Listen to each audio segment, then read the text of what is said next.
Well, um, I think in part it was to creating an interdisciplinary program that at that time the center was largely in the Department of Sociology. There were three or four people who had strongly identified with the center, and the center had kind of grown not moribund, but it was kind of insular looking in, seeing demography as a unit within the Department of Sociology. Where in fact, there were a lot of people who were doing population research across the University of Washington campus. So I took as my mission to try to bring a lot of those people in. For example, Dick Morrill was a population geographer in the Department of Geography, and he had a very long, distinguished career training. I think they would call them social demographers or population geographers, and to get him and David Hodge, who later becomes Dean of the College of Arts and Sciences, involved. There were also people in economics, Shelley Lundberg, Bob Plotnick. He was actually in other departments, but he was an economist. Anil Deolalekar. Sue Hanley was a social historian in the Jackson School, but her work was clearly demographic and large concerns. And many of these people were excited to be asked. Social work was another area. We had several faculty members who were graduates of the Department of Sociology and had demographers on their committee, and they were doing research on adolescent sexuality and other kinds of social problems, but very much influenced by a population kind of perspective. So I think I helped to create an interdisciplinary program. The other part was trying to get external funding for the center. There had been all the external funding had sort of dried up by this time, and because I was in the middle stages of my career, I sort of knew all the players in the field. So I managed to get within a year or two get grants from the Hewlett and Mellon Foundation, particularly to expand our work in international demography and also anthropology. Mellon had a really strong interest in linking anthropology and sociology, and there were several anthropologists. Donna Leonetti was one of them, and a few others, to try to bring them into the program. This brought in funded graduate students. This brought in a number of postdoctoral fellows as well. The other area that I was both personally involved in and I tried to influence the center was to make it more international. The program with Pete Guest and Jim McCann and others was largely focused on American issues. Bill Lavely was not. He was a China demographer, but I was working on Southeast Asia, and so we tried to create a lot more recruitment of international graduate students and make the center, more taking advantage of our geographical position, Seattle on the Pacific Rim, looking kind of outward to Japan, to China, to Southeast Asia, to make that part of our identity. I also tried to get funding from NICHD, which was the largest funder in the program. We did get a training grant. We did apply for center grant 2 times, and 2 times, we were the next school to be funded, but then we weren't. I was also very involved in the PAA program to stimulate more demographic funding from Congress. So I think this continues. PAA goes to lobby Congress. We don't use the word lobby. We use it to constituent visitations to do so. And I was very involved in that, particularly with the Washington State delegation, to try to get more funding.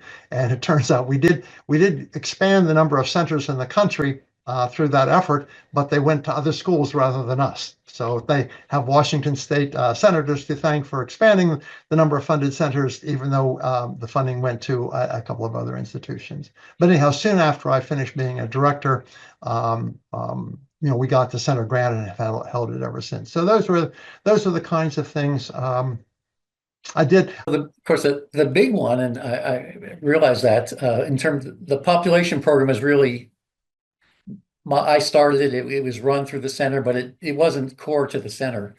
It did provide funding to the center, overhead funding, and that was one of the motivations for seeking the grant. But during my time, thanks to the hiring initiative that Charlie sort of launched and other hires during the year, the goal was to finally get an NIH center grant, and also to get back the NIH training grant that I think we'd had at one time, but had lost it for a variety, for reasons I don't know why. So we built up the faculty, we built up the computing resources, we built up the grant portfolio, and with Martina Morris as my associate director, who had a very critical role in this, especially upgrading the computing, but also in thinking through what a center could be and should be, we applied for the training grant and we got it. And I think it was the next year we applied for the center grant and we got it. And that was huge cause of celebration. It was just a capstone of 10 years, not just me, but 10 years or so of work from really from the time Charlie got here to bring the center back to its glory days, if you will. And ever since then, you know, we've had the center grant ever since, and it's just become one of these national powerhouses in demography that we'd hoped it would be. So getting the center grant and the training grant, it was a team effort. I happened to be the captain, but it was such a team effort, and couldn't have done it without the amazing affiliates I had to work with. This is kind of a long answer, but keep in mind, I mean, CSDE did not have a center grant when I got here. So really, I had to build the whole thing. I had to write the proposal basically develop the proposal and then implement it, right? So there was a lot of institution building during those 4 years. So the first year at UW, this was before we had the center grant. I led the process of writing the center grant proposal. And CSDE, as you probably know, was initially a unit within the sociology department. You did know that, right? Yeah. The year before I got here, the deans had pulled it out. So CSDE had been funded by a center grant in earlier years, back in the 70s and early 80s, but had failed in the previous 2 attempts to have their center grant renewed. So there was a kind of, the morale was pretty low. There was no money. And essentially population science, as you know, it's a multidisciplinary endeavor. And as a center that was housed within the Department of Sociology, CSDE was really struggling to establish that kind of a presence on campus and to be competitive at the NIH level as a result. So as I said, the year before I arrived, the Arts and Sciences Dean had taken what was a very difficult but important step of pulling CSDE out of the Sociology Department and creating it as a freestanding unit within the Arts and Sciences Division. Also opened, however, the center up to true collaboration among faculty from other departments. The interdisciplinary collaboration that permitted became a key part of my strategy when writing up the proposal. And I think it was a key part of why we were successful. I found out from sort of back channel that our proposal in 2001 actually received the highest score of all the NIH Population Center grant proposals that we were competing against that year. So we came in #1, right? So that was great. What the proposal envisaged and what the funding allowed me to do was set up CSDE as a really unique resource for population research support in the Arts and Sciences Division. There was nothing like it at the time.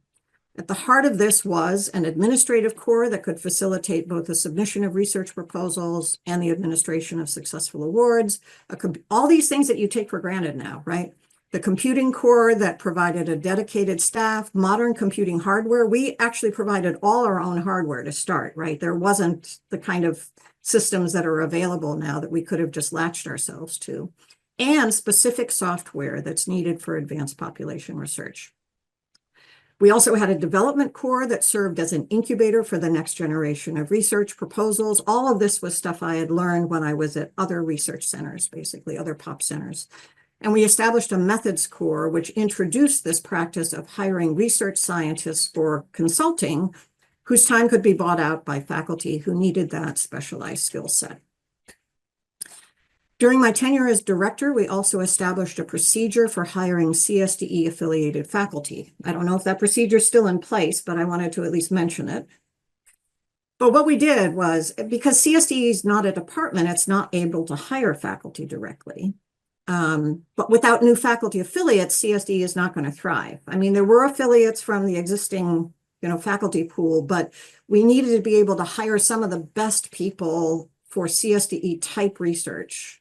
And we weren't really able to do that. So while the dean's office had actually made CSDE affiliation for faculty members effectively revenue neutral for departments in terms of the indirect cost sharing, the department still didn't prioritize hiring new faculty that would become CSD affiliates. That wasn't their priority. Their top priority was usually, I mean, it was usually down there, maybe fifth or sixth, something like that. So maybe they'll be a good CSDE affiliate. So what we did was we designed a system for authorized CSDE searches. They'd be authorized at the dean's level, and the money would come from the dean's level. They were topic-based, interdisciplinary searches with a search committee comprised of members or comprising members from relevant departments for that topic. So one of the first things we did was a population and health, for example. And we did anthropology, sociology. We had somebody from public health, somebody from statistics. Steve Goodrow was one of the people we hired for that, right? So he came in through exactly that search process. The faculty member who was hired would then be located in a specific department, and then everything else is just like it always is for a faculty hire, right? They go through whatever procedure they go through there. So CSDE then just becomes the place where they're affiliated.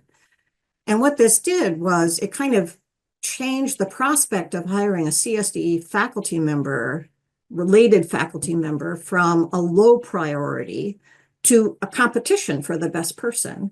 And for departments, it was essentially like, this is a free faculty member for you. If you get the best person in this search, they will come to your department, right? So it switched the whole incentive scheme around, and I think it turned out to be a very valuable tool.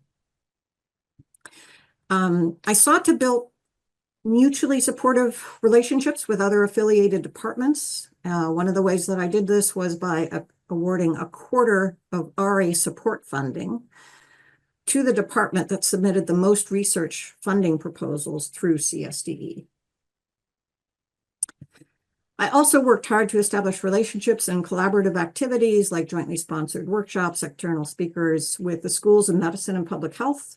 Public health in particular deals with population sciences, and they have a strong established culture of funded research that provides many opportunities for collaboration. I think that type of collaboration has grown into and matured into one of CSDE's strongest pillars now. So, and I guided CSDE's physical move from where they were was a couple of rooms in the basement of Savory, and not good rooms either. One of those rooms had no windows. I don't even know how you can call it a room. Anyway, we moved into the second floor of Raitt Hall, which is where it is now. And that gave CSD room, obviously, to provide offices for support staff, research scientists, and population fellows. I made sure the kitchen was not removed from the front office. They really wanted to pull that out. And it's like, no, that's like the gathering place, right? What are you going to do without a kitchen? I secured space for what had been CSDE's physical library of books in the basement, I think, and we had to get space as well. I got space for the computing hardware, which was still our own, in the basement of another building. I think the kitchen is the only thing that's left now. The other two spaces have been repurposed. One of them, I don't think the computing space, which you wouldn't want anyway, it's a windowless room in a basement somewhere. But I lost one battle and it still stings. We had a competitor when moving into Raitt. It was the newly established digital arts department. And there was this large double room-sized conference room on the second floor that would have allowed us to host the weekly CSDE seminar in our space. Would have been big enough for that. But digital arts wanted to have its own smaller conference room, and the dean split the baby because we were arguing about it, and they gave us, half of they split the room in half now. Half of it went to digital arts and half of it went to CSDE. And neither of those two rooms is particularly functional as far as I'm concerned. And we found other spaces on campus for the seminar, different ones over the years. I was always looking for a good space, but it never felt like our home. And the facilities were often less than ideal. And we didn't have control over the facility because it wasn't our space. And if you think about it, our affiliated faculty and students are spread around campus. So the seminar is really the one time that we all come together. So losing that room really felt like a real missed opportunity to create a dedicated place for our shared community. Even now, I mean, you could almost get me to tears about that. I really think that that was such a shame that we didn't get that, and would have made a huge difference in the sense of community that CSDE was able to establish. Design and launch of CSDE's first real website. Now, you guys might find it hard to believe, but back in the early 2000s, websites were just getting started as the portal that connected an organization to its stakeholders. And I can still remember how excited we were when we were doing Google searches all the time. And the first time our CSDE came up as the top hit in a Google search, we got so excited, we actually sent an email. We took a screenshot and sent an email to NIH. You know, it's like, we're on the map. We sort of talked about the RDC, which I think was great to get going. No, I've got to say, I figure I got the Population Research Center grant in and the training grant in just before I took over as director, and that was my accomplishment. I'm not sure that I sort of did anything else massive apart from that and starting the RDC thing. And there was a mandate to create courses and what we were going to do and how we were going to teach them. So it turns out it's very easy at UW to get a new course number and a new course kind of acronym. So I created the CSDE 501 series and all those other courses, and negotiated with sociology for that joint listing of the demographic methods course. So we created those courses. I taught the seminar, the sort of professional seminar series. I made it all up as I went along. I had no idea what professional development was. I basically, in a primitive sense, Googled it and came up with stuff, and that's what we did. And I think we're kind of locked into some of that stuff still going forward. It's evolved, but really there was not much out there. I spoke to some people in the med school who were friends they talked about what they did for various graduate programs, including doctors. So I did similar sorts of things. So that's where a lot of that came from. And then I ran that. We ran programs for evaluating applications for our new training program. And then, unfortunately, 2 or 3 years in, the Hewlett Foundation said they were no longer interested in supporting it. And so that was a big blow. We lost that money. And Bob, there was a kind of parallel program, the Population Fellows program, that was sort of in the training program, sort of not. That was Gates funded. But it was kind of an exciting time. We had great students, and some of them are coming back for the 75th anniversary. I mean, it's great. It kind of feels like a real, yeah. It's really grown, and to see how the training program grew after me. I mean, what Sarah did, creating the certificate program. I mean, fantastic. I mean, how many people now come into the program? It's been a huge success. It's just keeps growing and growing and growing. So I'm so happy I was part of that before I became director. Then I became director, and that was a crazy time, somewhat similar to now, in the sense that we're entering the biggest economic downturn probably since the Great Depression. And I thought, oh crap, what's going to happen here? Well, then the stimulus money came along, and the program officer at NIH reached out and said, you have to apply for money. We have so much money to disperse. And all of a sudden, we got a bunch of cash. I mean, I wrote a grant. We got it all. I should have asked for more.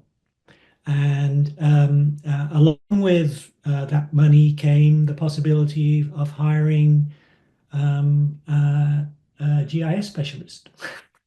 That's where the money came for hiring Matt Dunbar. So we had the plan for all of this, but now we had the cash. And I remember at the time, because I'm somewhat cautious financially, thinking, wait a minute, we have money for 3 years. How is this what do we do after that? And I remember Judy Howard saying, oh, don't worry about that. Judy Howard was the Dean of Social Science. 3 years is like infinity in terms of university budgets. Well, I wish it was. It turned out it wasn't. But so that was my first year. Shelley came back and continued this, and then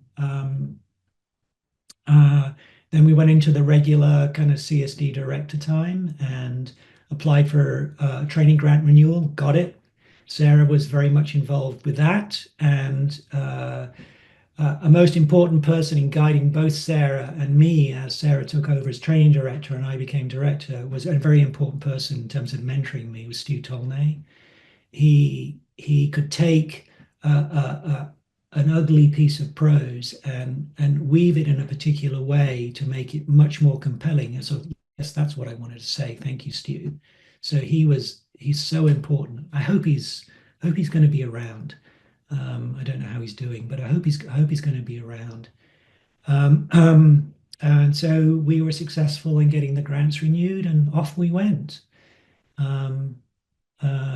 Then the stimulus money ran out, and we had to do some reorganization of the staff.